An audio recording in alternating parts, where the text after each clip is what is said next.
अस्सलाम वालेकुम। अच्छा, टॉपिक का नाम है ओलिगोसैकेराइड। बहुत आसान और सिंपल सा टॉपिक है।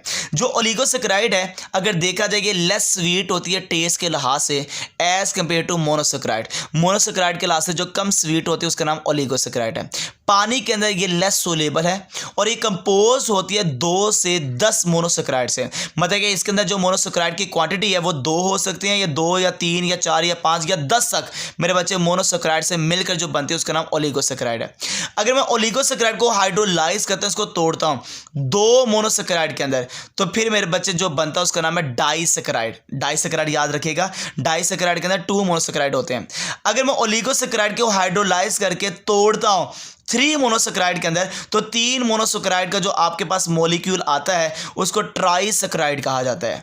और अगर मैं ओलिगोसैकेराइड को तोड़ता हूं 4 मोनोसैकेराइड यील्ड के अंदर या मॉलिक्यूल के अंदर, तो 4 मोनोसैकेराइड का जो आपस मिलकर मॉलिक्यूल बनता है उसका नाम टेट्रासैकेराइड है।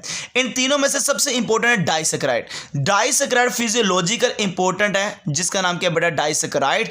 अब हमारे पास जो इसकी एग्जाम्पल है, एक का नाम माल्टोज है, एक का नाम लैक्टोज है और एक नाम सुक्रोज है। माल्टोज के अंदर 2 मेरे बच्चे मौजूद हैं, जिसका नाम है मोनोसैकेराइड, एक का नाम ग्लूकोज और दूसरे का नाम ग्लूकोज। इन दोनों ग्लूकोज को मिलाओ तो बन जाता है माल्टोज। और इसकी हमारे पास जो एग्जांपल है they are called sugar beet है। लैक्टोज 2 मोनोसैकेराइड से मिलकर बनती है, एक का नाम ग्लूकोज है, एक का नाम गैलेक्टोज है। दोनों को मिलाओ तो बन जाती है लैक्टोज और इसको कहा जाता है मिल्क शुगर है। सुक्रोज, याद रखिएगा, ग्लूकोज और फ्रुक्टोज 2 मोनोसैकेराइड आपस में मिले तो सुक्रोज बनती है, जिसको कहते हैं कैन शुगर। जो गन्ने का रस है उसकी मिठास बेटा वो सुक्रोज की वजह से होती है। अब जो ग्लूकोज और फ्रुक्टोज है बड़ा इंपॉर्टेंट है, ये दोनों के दोनों जोड़ से ये रिड्यूसिंग शुगर है। तो रिड्यूसिंग शुगर हमारे पास जो मोनोसैकेराइड है वो 2 है, एक ग्लूकोज है और दूसरे का नाम क्या बेटा, फ्रुक्टोज है।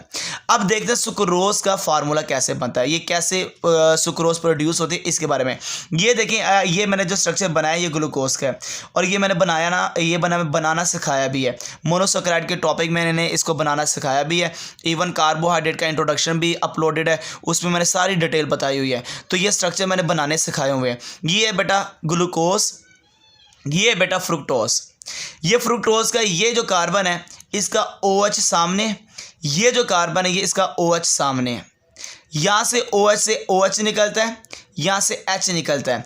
OH H का रिएक्शन होता है तो पानी रिलीज हो जाता है। आपने एज इट इज ही नीचे ये बनाना है, एज इट इज ही नीचे ये बनाना है। अब आप देख सकते हैं जब यहाँ से पानी निकलता है तो बाकी सिर्फ ऑक्सीजन बच जाता है। अब ये ऑक्सीजन वाला जो बॉन्ड होता है जो दोनों को आपस में जोड़ेगा, they are called glycosidic bond है। तो ग्लाइकोसिडिक बॉन्ड की वजह से 2 मॉलिक्यूल आपस में अटैच हैं और वो कौन कौन से, एक का नाम ग्लूकोज है, एक का नाम फ्रुक्टोज है। और ग्लूकोज और फ्रुक्टोज आपस में कंबाइन होकर जो स्ट्रक्चर बनाते हैं, इन दोनों का डाइसैकेराइड का जो नाम है दे आर कॉल्ड सुक्रोज। तो ये बड़ा सुक्रोज का फार्मूला है। जज़ाकल्लाह।